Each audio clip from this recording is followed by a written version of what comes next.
안녕하세요. 취준하는 도야지입니다. 방문해주셔서 감사합니다. 오늘의 주제는 바로 삼성전자 자기소개서 문항 분석입니다.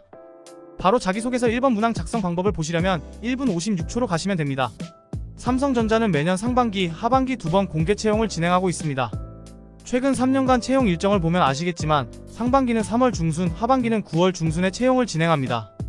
여러분은 이 영상을 보고 있는 바로 지금부터 대비를 시작해야 합니다. 삼성전자는 문항의 변화가 크게 없이 자기소개서를 작성하기 때문에 이미 다른 많은 학생들은 채용 공고가 나오기 전부터 자기소개서 준비를 시작한 상황입니다. 하지만 취준하는 도야지와 함께라면 지금부터 준비하셔도 충분합니다. 저는 총 3번 삼성전자를 지원했습니다. 첫 번째에는 3전 영상 디스플레이 해외 영업 인턴으로 지원해서 최종 합격했습니다. 두 번째에는 마케팅 3급 신입사원으로 지원해 면접에서 탈락했습니다. 마지막 세 번째에는 다시 한번 마케팅 직무 3급 신입사원을 지원해 최종 합격했습니다. 서류는 단 한 번도 떨어진 적 없습니다. 하지만 여러분, 면접을 합격하기 위해서는 결국 서류를 잘 쓰셔야 합니다.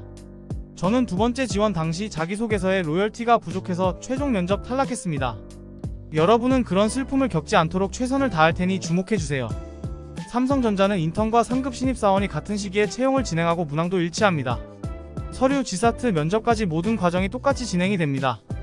영상을 제작하는 지금 마침 오늘 제가 파란 라코스테 맨투맨을 입었는데 이것은 혹시 푸른 피가 흐르는 사람의 본능일까요?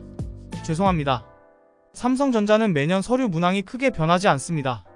참고로 삼성전자는 서류 합격률이 다른 기업보다 높습니다. 물론 올해 상반기는 불서류로 악명 높긴 했지만요. 지사트와 면접으로 합격과 불합격을 나눌 자신이 있다는 뜻이겠지요. 오늘은 삼성전자 자기소개서 1번 문항, 2번 문항을 다룰 예정입니다. 삼성전자 자기소개서 1번 문항. 삼성전자를 지원한 이유와 입사 후 회사에서 이루고 싶은 꿈을 기술하십시오. 700자. 해당 문항은 제가 자소서를 작성하면서 가장 공을 들이는 문항입니다. 내가 다른 회사가 아닌 오로지 삼성만을 원한다는 로열티를 보여주기 위해서는 단순히 회사가 마음에 드는 이유를 적으면 안됩니다. 많은 분들의 자소서를 보면 네이버에 검색해서 나오는 수준 딱 그 정도로만 작성을 하더라고요. 본인은 좀 다른 것 같죠? 대부분 구글 기사 검색 또는 유튜브를 참고하고 끝납니다. 더 철저하게 조사를 하셔야 합니다. 렌유인 독취사 위포트 가시면 무료로 기업 분석 보고서 제공됩니다. 하지만 저는 항상 다트라는 기업 내부 공시자료 사이트에서 기업 분석을 진행합니다. 로열티를 보여주기 위한 필수적인 사항입니다. 수치적인 데이터를 분석하는 능력과 함께 이 자소서는 오직 삼성만을 위해 쓰였다는 것을 보여줍니다. 얼마나 회사에 관심이 있는지, 해당 직무에 관심이 있는지를 밝히셔야 합니다.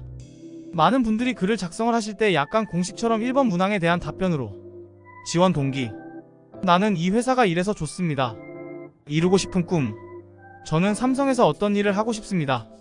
이렇게 두 개로 나눠서 작성을 많이 하시더라고요. 네, 물론 해당 방식으로 자기소개서를 작성해도 서류 합격을 할 수 있습니다.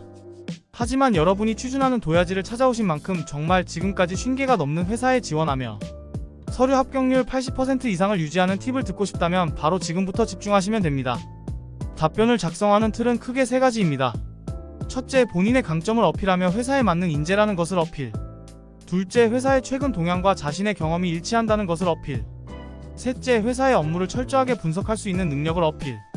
세 가지 형식 모두 합격이 가능한 글쓰기지만 제가 직접 여러가지 방식으로 나눠서 작성해보니 이번에 형식의 합격률이 가장 높았습니다. 꼭 삼성이 아니더라도 다른 기업 지원 동기를 작성하실 때에는 그렇게 한번 도전을 해보세요. 글 마지막에는 꼭 입사 후 포부를 정말 구체적으로 작성해주세요. 저는 QLED라는 제품을 담당해서 동남아시아를 진출하고 싶다는 구체적인 꿈을 작성해 실제 면접까지 호평을 받았습니다. 삼성전자 자기소개서 2번 문항.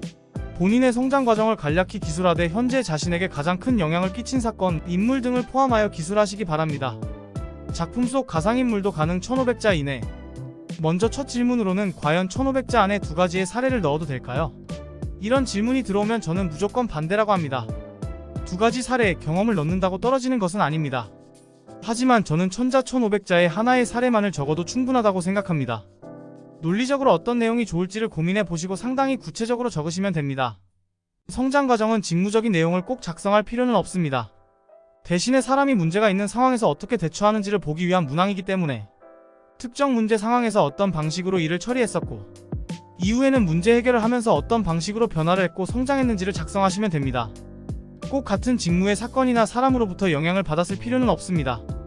대신 그 행동을 직무에 대입해 봤는데 그것이 업무에 도움이 된다면 작성을 하시면 좋습니다. 문항을 보시면 가상인물도 허용할 정도로 인물이 꼭 필요하다는 것을 알 수 있습니다. 이번 문항 팁을 드리자면 본인이 부족한 상황에서 특정 인물을 통해 배운 부분이 무엇인지를 작성합니다. 여기서 멈추지 않고 배운 내용을 실제 어떤 상황에 적용했을 때 또 다시 부족했던 부분은 무엇이고 본인은 어떻게 그걸 상황에 맞게 변형해서 적용했는지를 작성하시면 좋습니다. 회사는 결국 멈춰있는 사람, 수동적인 사람보다는 변화를 두려워하지 않는 사람을 선호하니까요. 오늘은 삼성전자 1번, 2번 문항에 대해 알아봤습니다. 영상에 좋아요를 눌러주시고 구독을 눌러주신다면 다음 3, 4번 문항에 대한 팁도 보실 수 있습니다. 취업을 혼자 준비하면서 겪었던 힘들었던 경험을 여러분은 하지 않도록 최선을 다하겠습니다. 취준하는 도야지 영상 시청해주셔서 감사합니다.